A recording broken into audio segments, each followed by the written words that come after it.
Mvula khulu za midalo vunḓuni ḽa Limpopo dzo vhanga tshinyalelo sina vhukono kha themamveledziso khathihi na vhutshilo ha vhathu zwihulusa tshiṱirikini tsha Vhembe. Nga nnḓa ha dzibada na dziburo dzo kumbiwaho, midalo iyo yo sia na vhathu vha re na tshivhalo vho lovha. Madekwana ano ri dzhena ngei Vuwani hune vhadzulapo vha re Tshaṅwa wa Mbona Tsikidzi vha tshi khou lila ngauri vha fhaṱeliwe dzibada dzavhuḓi. Vha hashu tsho swika tshifhinga tsha mbekanyamushumo ya zwa maramani kha vha ri vha avhele zwe ra vha bikela zwone madekwana ano. Nṋe nga dzina ndi pfhi Ndivhuyafi Maṱhoḓe. Hoyu muvhigo ri vha avhela wone sa luṱalo vhuvhili lwa tshiimo tsha dzibada vunḓuni ḽa Limpopo.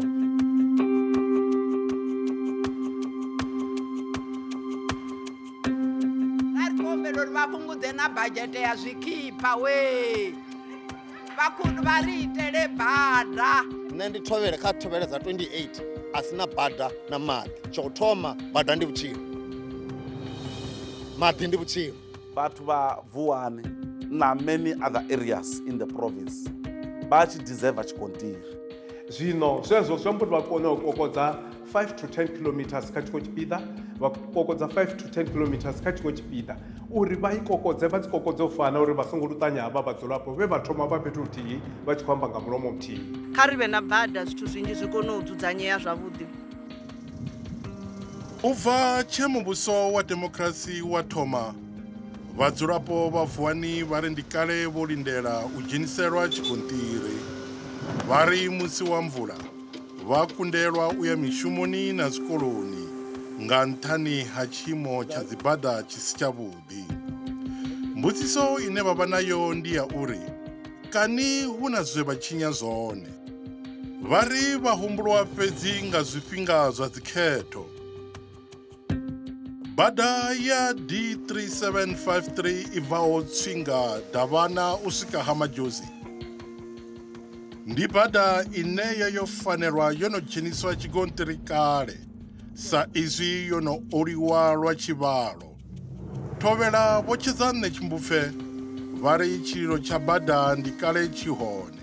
Heinoni bada a i tshimbile na luthihi, i na maṅwe matombo mahulu tsho thoma ya dovha ya vha na matope. Zwino i challenge ndi challenge khulu, ndi iṅwe khaedu ine ya vha ri khou ṱangana nayo ine vhalanda tsha u thoma zwikolo vhalanda vha dzhena seli vhanzhi vha dzhena tshivhasa. Hu na mabasi ane vha khou tshimbila hafhanoni, mabasi a kona u tshimbila, mabasi a wana dzi accident badani yashu. Ri na dzi kiliniki dzine na dzone a dzi na tshumelo, kiliniki na dzone dzi vala nga 4. Thi ḓivhi na zwori kiliniki yo ḓela mini shangoni arali kiliniki i tshi khou kona u vala nga 4, mara fhedzi ndi khou sumbedza zwori arali havha na thaidzo ambulance a i koni u dzhena musi ho na mvula nga nṱhani ya matope, nga nṱhani ha dzi bada dzine ra vha nadzo. Zwine ra khou ṱangana nazwo ndi zwihulu, zwi khou vhavha. U tshi nga ḓa kha tshiteṅwa tsha vhuvhili tsha mbudziso ye vha vhudzisa yone ya uri avhanoni vha muvhuso ri vha vhudza mini, nṋe ndi nga tou sumbedzisa zwori ri khou vhaisala nga maanḓa. Vha muvhuso vha khou hangwa uri rine ri constituency na rine ya shango ri khou fariwa sa zwiḽa zwine vha ri vha tshi sumbedzisa nga tshikhuwa vha ri second class citizens of this nation. Ndi khou pfhesesa uri a si zwavhuḓi. Thaidzo ya bada dzi sa tshimbilei afha kha shango ḽa Tshimbupfe ndi kale dzi hone. Ndi ngazwo na vhalanda vha tshi khou vhudzisa uri na maga e vho Thovhele vha dzhia ndi afhio musi vha khou zwi vhona uri a huna phindulo ine vha khou i wana kha vha muvhuso. Ndayotewa ya ḽino shango ḽa South Africa, constitution i ri tendela uri ri vhe na nga section 182. Section 182 i ri tendela uri arali hu na zwithu zwine zwa khou tshimbila zwavhuḓi kana ri na dzimbilaelo ri ye kha public protector. Hetsho tshiteṅwa ro tshi dzhia ra ya kha public protector sa shango line ḽa khou rangiwa phanḓa nga Thovhele. Ra tendelana uri hai hezwi zwa zwiṱereke ne zwo imisa milenzhe muthihi riṋe ri nga si zwikone. Muvhuso ri tou dzula nawo fhasi sa hezwi muvhuso ro tou nanga, ndi muvhuso washu. Vho Thovhele vha ri u shaya ha bada zwi tonga vha khou tsikeledzwa nga muvhuso naho vha kha muvhuso wa demokrasi. Heinoni tshumelo ya bada ine ya sa khou ḓa zwi wela kha abuse ya vhafumakadzi zwine muvhuso wa khou ita. Nga nnḓani ha vhafumakadzi zwi wela na kha abuse ya riṋe vhathu vhane ra tsa ri tshi gonya vhusiku na masiari a ri ṱireki na ḓuvha na ḽithihi. Ri tou ṅwala vhurifhi, ri tou communicate na muvhuso, muvhuso wone a u khou ḓa kha riṋe vhathu u soko ri itela dzi promise dzine a u deliver. Ro neta ngo promisiwa, ro neta nga lo fhedza na rine vho ri vhathu a ri second class citizens dzeḽi shango. Muṅwe wa vhadzulapo vho Pfarelo Mathiba vha ri hu na zwiwo zwe zwa ḓo itea he muṅwe wa vhagudiswa a fhedza o swika mulingoni u lenga nga murahu ha musi tshiendedzi tshe a vha tshi khou tshimbila ngatsho tsho fhedza tsho phirimela nga nṱhani ha mvula. Khaedu ro i vhonesa nga maanḓa nga tshifhinga tsha milingo he vhaṅwe vha vhana vha vha vha tshi khou lenga u ya tshikoloni ngauri dzi goloi dzo vha dzi tshi khou phirimela. Ya si vhe khaedu ya vhana fhedzi, ya ḓivha khaedu ya vhadededzi ngauri vhadededzi vha no ḓa zwikoloni zwa Tshimbupfei vha bva kha vhupo ho fhambananaho hune khamusi hune vha bva hone hu na bada dzi no tshimbilea.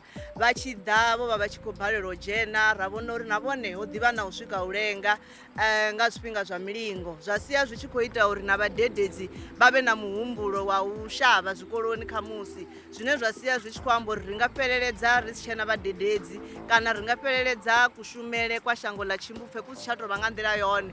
Ri ḓo zwi humbula uri Tshimbupfe ndi ḽiṅwe ḽa mashango ane hafha vhurongawani zwikolo zwa hone zwi shuma zwavhuḓi nga maanḓa. Ri na dzi 100% nnzhi. Hu na mufumakadzi we a ḓi lingedza u founela dzi goloi zwezwo dzi mvula dzi tshi khou na nga madekwana. Ya vha ndavha ya uri dzi goloi a dzi koni u tshimbila zwiṱaraṱani musi mvula i tshi khou na. Izwo wasi zwi nanele vhasha vha habe ndavha ya uri arali ha itea zwiṅwe badani wo munamedza muthu uyu mvula isa khou tsha ndi zwifhio zwine vha ḓo sala vha khazwo. Vha sala vha khakhathini ho swikelela he mubebi a ḓi thusa u beba ṅwana hanefho badani. Zwa sia zwi tshi khou tou ri sumbedza uri zwi amba uri hu kha ḓivha na zwinzhi zwino ḓo ḓa. U nga ḓivhudzisa sa mudzulapo uri kani ya muvhuso u khou lindela hu tshi thoma ha vhigiwa lufu kana havha na zwiṅwe zwithu zwino shusha ngauri a huna zwiṅwe zwino shusha u fhira hezwo. Ri dzulele u zwi amba uri prevention is better than cure. Zwi khou ḓi tou fana na bada, kha ri vhe na bada zwithu zwinzhi zwi kone u dzudzanyea zwavhuḓi. Vhaṅwe vha vhadzulapo vho ḓo sumbedza vhuleme vhune vha ṱangana naho musi wa mvula. Vha ri tshiṅwe tshifhinga vha kundela u swika mishumoni nga tshifhinga zwihulusa ro sedza na shango ḽa Hasundani. Nṋe ndi na bege yoṱhe ndi na mugayo wa Vuwani mara a thina transport yo ri i nisele mugayo hayani. Zwi amba zwo ri khou tshila nga kone ku rescue nda ku renga kale na vhurotho honovho uri ri kone u tshila na vhavhana.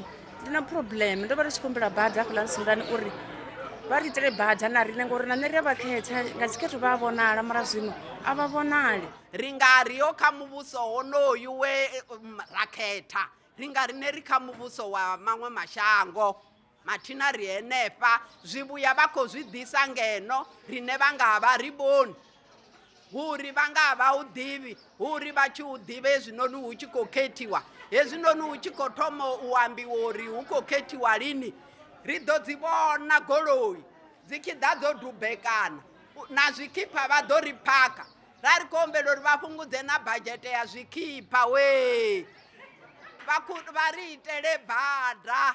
U sa vha hone ha bada dza tshigonṱiri dzi tshimbileaho wa swikana hune zwa khakhisa na mveledziso ya vhupo zwinzhi ri tshi vhuya maragani.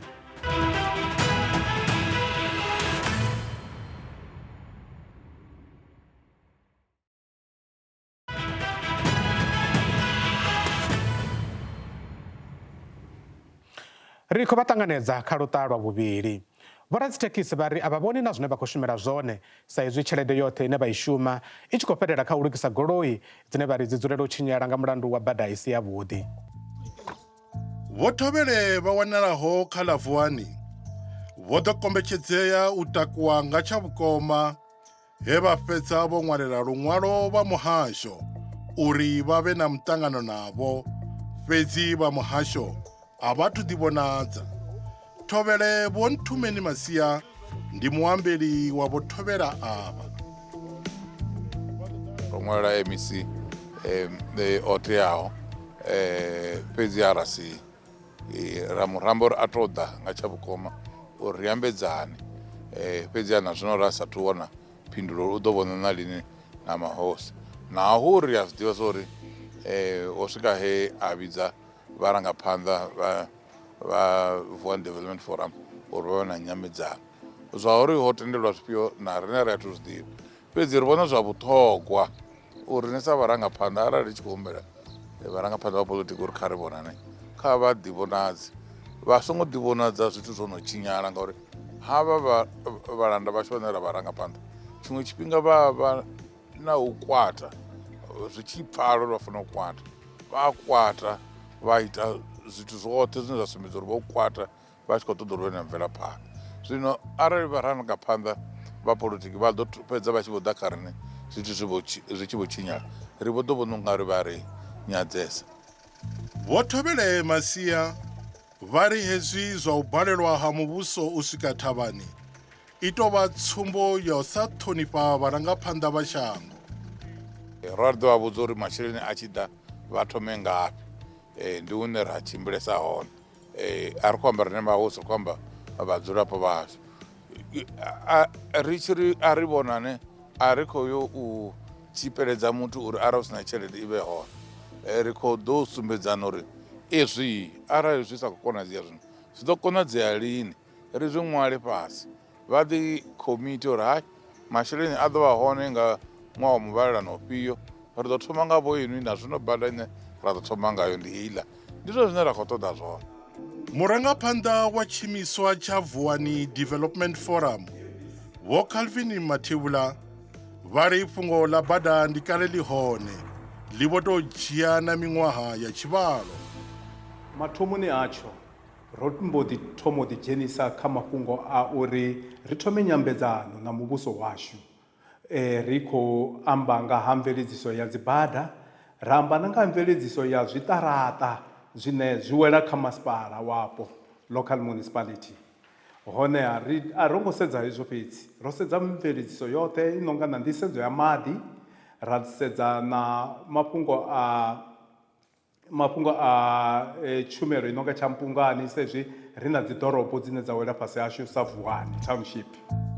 Vho Mathebula vha ri tshiimiswa tshavho tshi no ḓifara miṱangano ya tshivhalo na dzi MEC dza kale hu tshi katelwa na MEC a re hone tshiduloni zwino Vho Ernest Ratshwenu.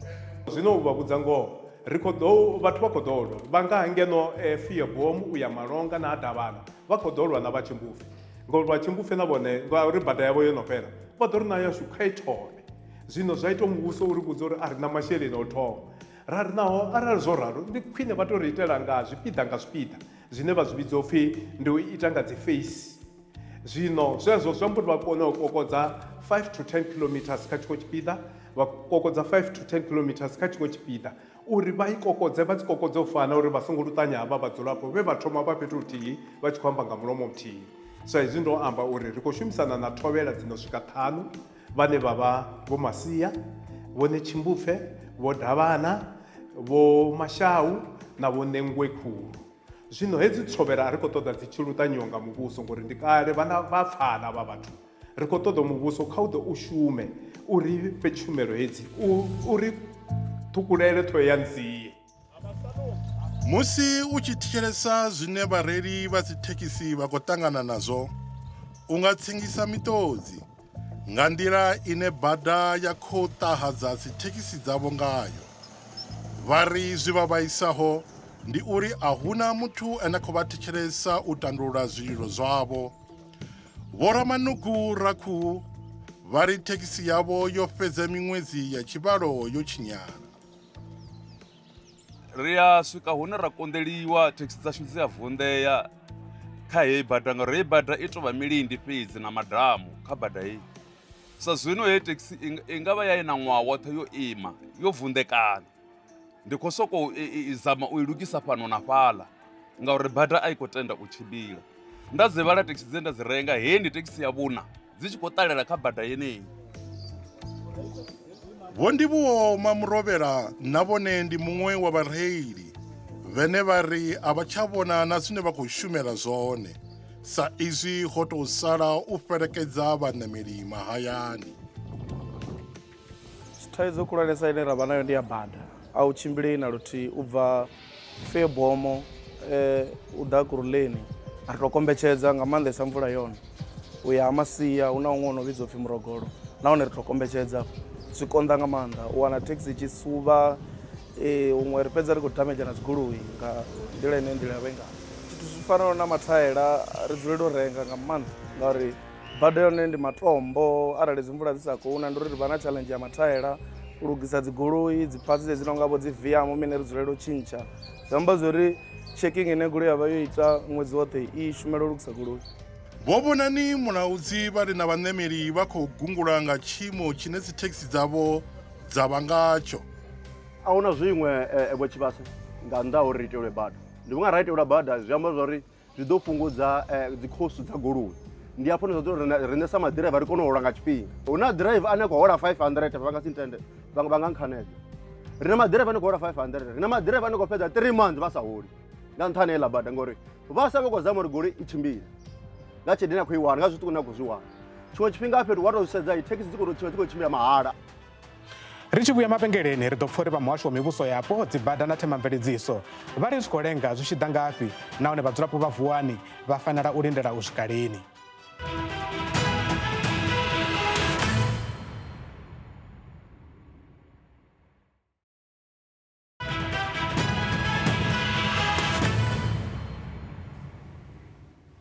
Ri khou vha ṱanganedza kha luṱa lwa u fhedzisela lwa ino mbekanyamushumo. Kha luno luṱa ri sedza bada N1 Makhado i buḓekanyaho nga thanele i tshi livha Musina. Afho ndi vhone ha dzulela u vha na khombo dza moḓoro misi yoṱhe. Iṅwe ya khombo dze dza vha khulwane vhukuma mafheloni a ṅwaha mahoḽa ndi ḽa khombo ya bisi ya ḓo lovha vhathu vha 49 kana 44. Mbudziso ndi ya uri na puḽane dza vhazhendedzi ḽa dzi bada khulwane dza ḽino shango kana Sanral zwi tshi kwama ongedziwa yo bada dzo ima nga nḓilaḓe. U bva kha ḽa Vuwani nḓila yo mbo ḓi livha ḓoroboni khulwane ya Polokwane u ṱoḓa u pfesesa kha wa muhasho uri na tshilengo itshi tshi khou vhangiwa ngani. Bada ya D3753 ndi iṅwe ya dzi bada dzine hapfi dzo no fhela u oliwa. Mbudziso khulwane ndi ya uri i ḓo thoma u shumiwa lini. Vho Emmanuel Mongwe ndi muambeli wa muhasho. Arali bada yo designiwa and ya dzhia tshifhinga i sa fhaṱiwi, it means the design will expire. So that is why the MEC said we are no longer going to do other designs before reach upgrade heights, because it's also costly to be busy with designs when you are supposed to upgrade these ones that you already have the design. So the one that which has been mentioned, the part ya bada dzine dzavha na dzi designs, so it means we are going to focus on them once the budget is available. And this financial year there are 21 roads that which have the MEC has allocated the budget to be upgraded from gravel to tar. The next financial year, the part of the 64 that are outstanding, they will also be allocated to be prioritized from being upgraded from gravel to tar. So these are the roads that which Zwazino recofocusa khazo. Vho Mongwe vha ri iṅwe ya thaidzo yo vhangiwa nga vha Roads Agency Limpopo vhe vha ḓo ola bada nga vhunzhi ngeno hu sina masheleni o fhaṱa bada dzenedzo.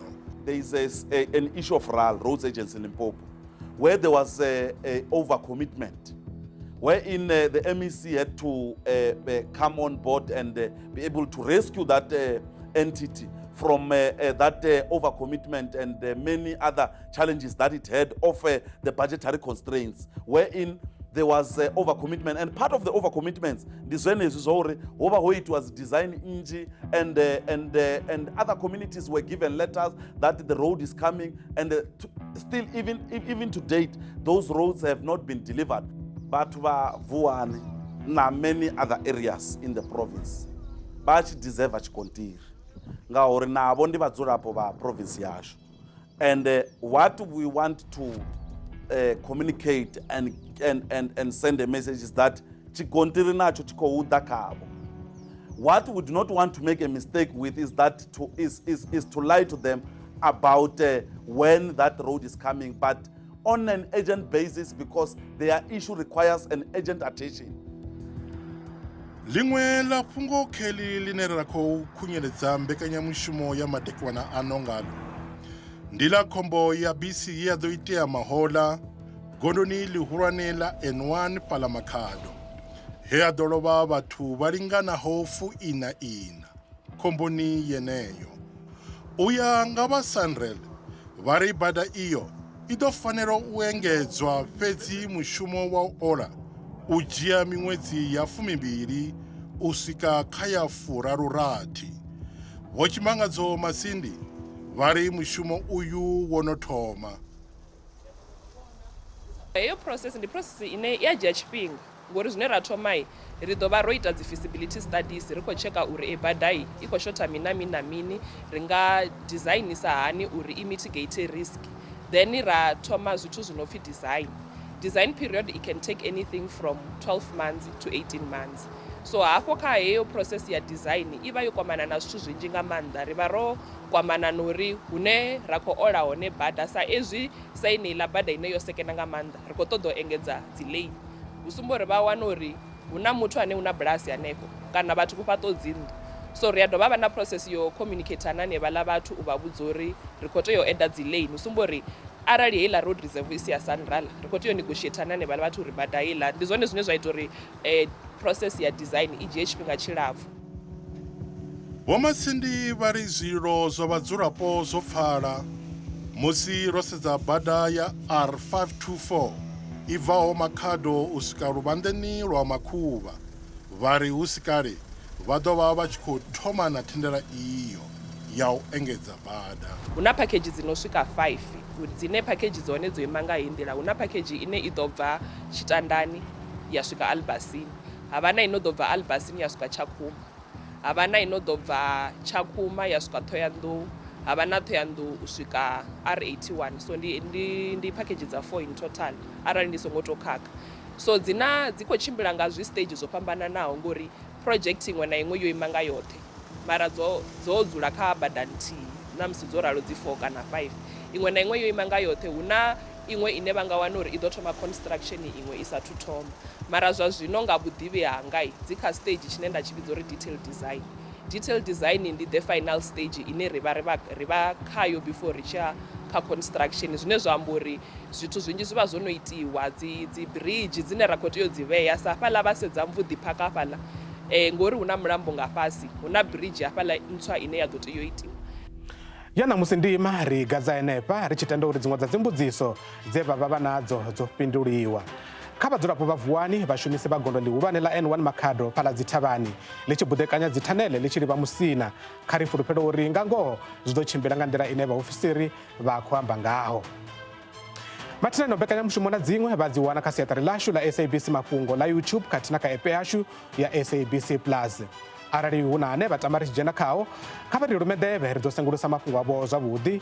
Zwidodombedzo zwashu ngezwo henefho tshashu ndi u vha dzomo ḽavho ngeyo hayani a ḓo vha madekwana vhuḓi kha vhone yowa.